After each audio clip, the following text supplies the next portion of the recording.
저희 부모님은 이북이 고향이기 때문에 그곳에서 피난을 나오셨습니다. 피난 나와서 산다는 것은 굉장히 어려운 일이었습니다.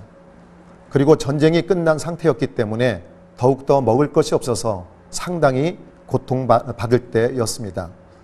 그럴 때 저는 태어났고, 그렇기 때문에 아마 어떻게 보면은 우리들의 세대는 정말 힘든 가운데 지낼 수밖에 없었지 않나 생각합니다. 그 중에서도 특히 저는 저희 할아버지께서는 고향에서 상당히 부유하게 지내셨는데, 저희 아버지는, 그러니까 할아버지가 부자였기 때문에 아버지는 한량이었습니다.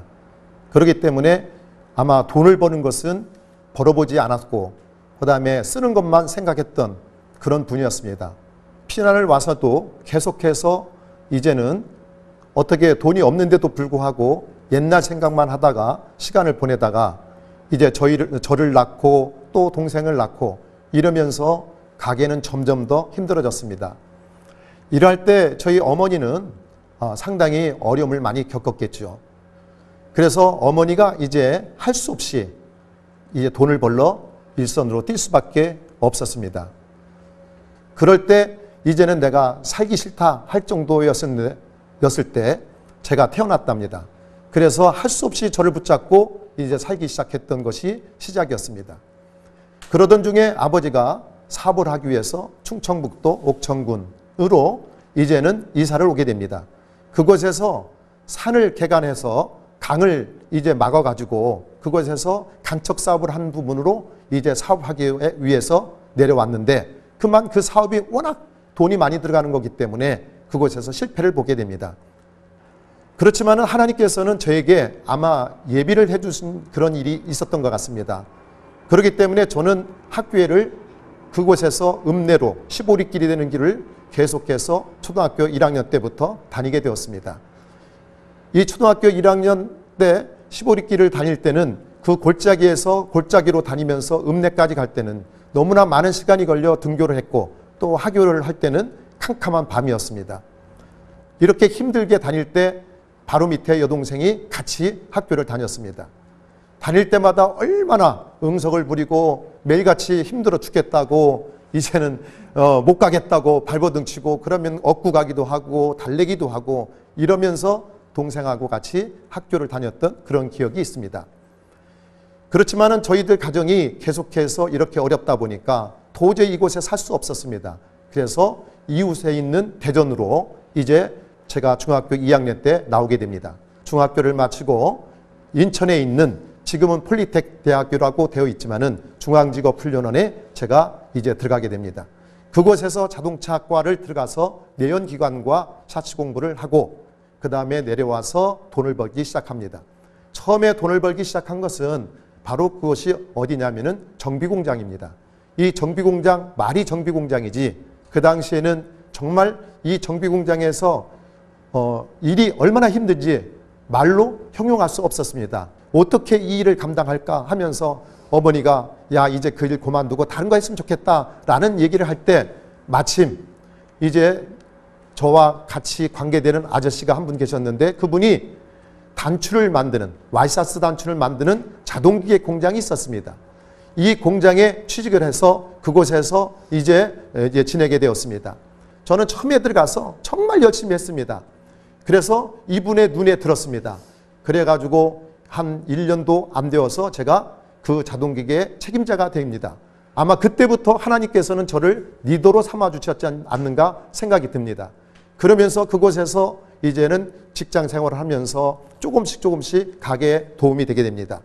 이때는 이미 제가 이제 훈련원에서 공부할 때 예수를 믿는 친구가 바로 옆에 있었습니다. 다름 아닌 목사님 아들이 저와 같은 친구로서 그곳에서 같이 생활을 하게 되었던 것입니다.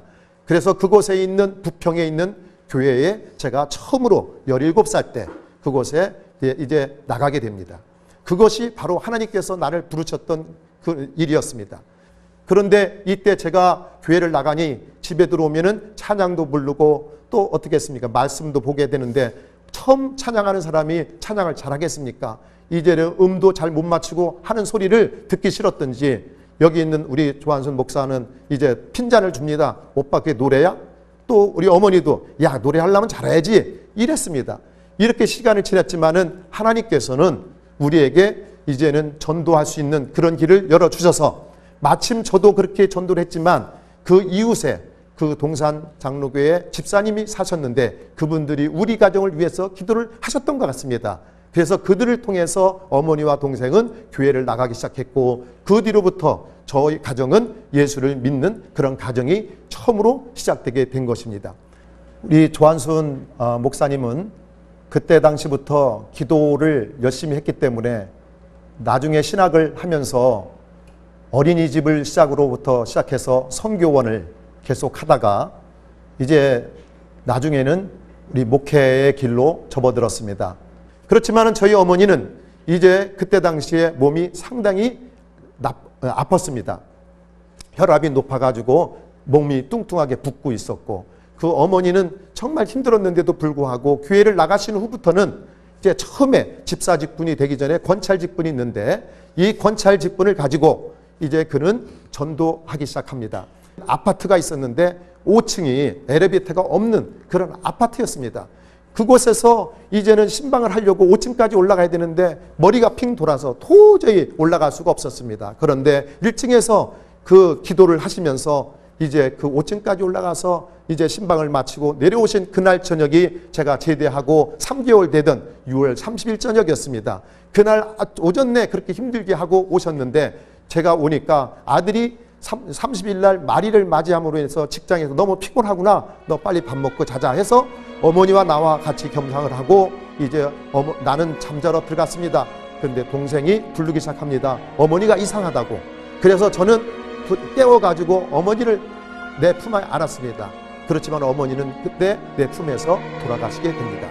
이제 내 어머니께서도 이제 내가 24살 제대하고 얼마 안 되어서 이렇게 돌아가시게 되었습니다.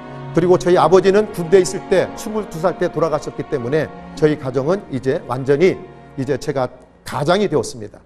사업하기 전에 내가 다니던 직장이 그만 부도가 나게 됩니다. 그래서 부도가 나서 직장이 어려워지기 때문에 이때부터는 저희 삶이 점점 더 나빠졌습니다. 사장님이 그 사업을 접게 될 때 저는 그 사업을 이어받을 생각을 했습니다. 아마 어떤 마음이 되어서 그 일을 했는지 모릅니다. 우리 사업을 하는 사업체에는 대학교를 나와서 기술을 가지고 있는 분도 있었고 또 그곳에서 격리 파트를 맡고 있는 분도 있었고 각 파트마다 다 맡은 분이 있는데 저보다 훨씬 훌륭한 사람들이 많았지만은 그들이 그 회사를 맡지 않고 결국엔 저한테 그 회사가 오게 됩니다. 이제 하나님께서 그때부터 저에게 역사를 하시기 시작하는데 아마 하나님께서는 예비하셨지 않는가 생각이 듭니다. 그래서 어렵고 힘든 일이었지만은 그런 일 과정이 지나면서 이제 그 회사가 조금씩 번창하게 되는데 이때 잘못되어 가지고 또 세무조사를 맡게 됩니다. 이 세무조사를 맡고 나니까 다시 한번 이제는 상당히 회사가 어렵게 되었습니다. 이때 기도하는 가운데 있었습니다. 하나님, 내가 이곳에서 도저히 견딜 수가 없고 어떻게 이걸 헤쳐나가야 되는데 힘듭니다 하고 기도하는 가운데 멀리 포항에 있는 제가 거래를 하고 있는 분에 있는 사장님께서 우리 직원을 통해서 연락이 왔습니다. 내가 지금 여유자금이 있는데 여유자금을 당신한테 투자를 하고 싶다. 그러니 당신이 좀 썼으면 좋겠다. 이런 연락이었습니다. 세상에 그 사람이 나를 어떻게 바꿀래? 그런 연락이 왔는지 저도 모르겠습니다. 이래서 이제 내가 현재 있는 옥천군 동유면에 공장터를 닫고 공장을 짓게 되면서 이제 모든 사업이 진행되게 됩니다. 이러면서 저는 교회, 지금에 있는 큰빛교회에서 이제 권사, 그 다음에 장로 직분을 받으면서 교회를 건축하게 됩니다. 이 교회를 건축할 때 저는 회사가 하나님께서 저에게 어려울 때 그렇게 잘 되게 해주셨기 때문에 제가 처음으로 타는 적금과 또 다른 부분을 더 모아서 이제 시작을 합니다.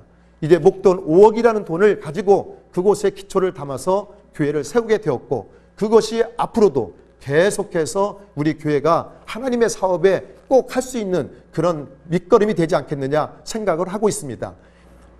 국제 와이즈맨을 말씀드리겠습니다. 국제 와이즈맨은 제가 섬기는 곳인데 우리가 보통 교회에서는 전도를 하라고 합니다. 그런데 어떤 부분이 되었든지 우리가 전도하려면은 방법이 여러 가지가 있는데 이렇게 국제 와이즈맨 같은 곳에서 또 전도할 수 있다는 것을 알게 됩니다.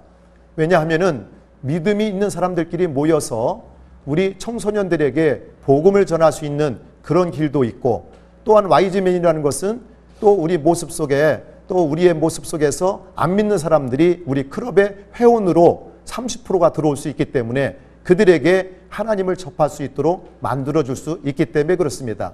그래서 국제 YG맨을 통해서 우리가 많은 일을 하는데, 이들에게 우리가 먼저 봉사하는 것은 바로 예수님을 전하는 것이고 그들이 예수를 믿게 하는 것입니다. 그리고 두 번째는 자라난 청소년들 그리고 청년들에게 예수를 알게 해주는 것이 우리의 목적입니다.